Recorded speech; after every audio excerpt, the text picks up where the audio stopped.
Tandaan ninyo ito, ang sumasamba sa mga ito ay mapapahiya lamang. Ang gumagawa nito'y tao lamang. Kaya magsama-sama man sila at ako'y harapin, ay matatakot din at mapapahiya. Aklat ng Isayas, Kapitulo 44, na ang mga talata ay 9 hanggang 11.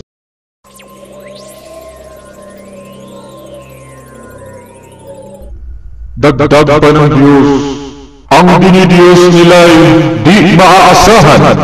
Isang punong kahoy na pinutol sa gubat, nililok ng mga dalubhasang kamay, at pinalamutihan ng ginto at pila, minartilyo at pinagpuan upang hindi mabuwal.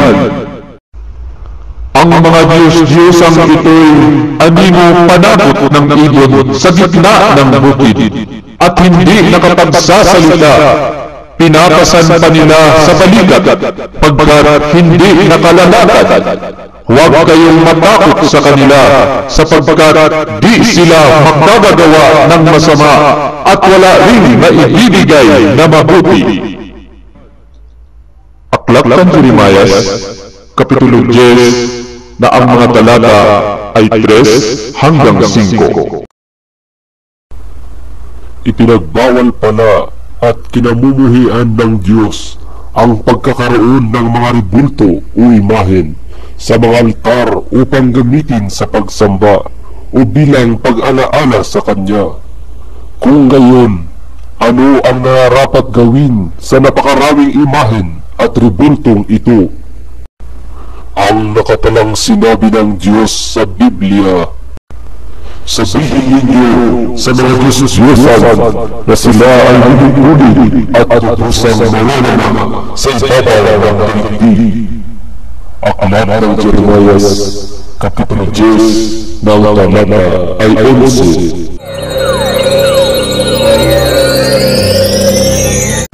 Dagdag pa ng Diyos, sa halip, sirain ninyo ang kanilang malaka. Durugin ninyo ang mga batong ginagamit nila sa kanilang pagsamba, at ibulan ang mga haliging kinikilala nila sa sagrado. Aklat ng Exodo, Kapitulo 34, na ang talata ay 13. Sino ba ang lumikha sa mga larawan at rebultong yari sa kahoy at bato, na matapos hugisan ay itinuturing at pinapangalanan bilang Jesus, Maria, San Pedro at iba pa? Nagmula ba ito sa langit at bumaba upang gawing bagay na hinaharapan at niluluhuran?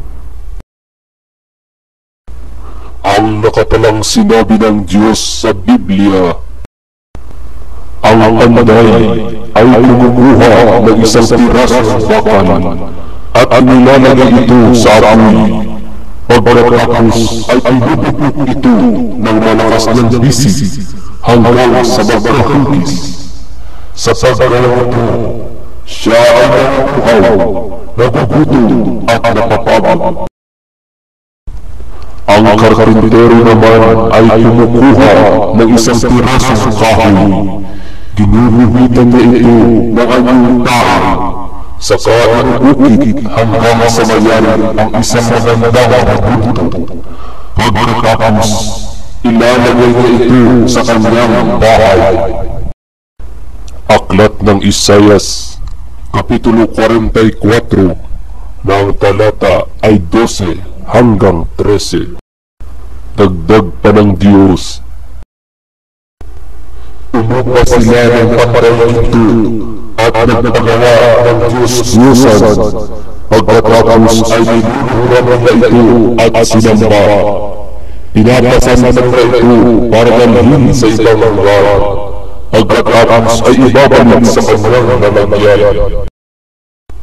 Mananatili ito roon at hindi makakikilos.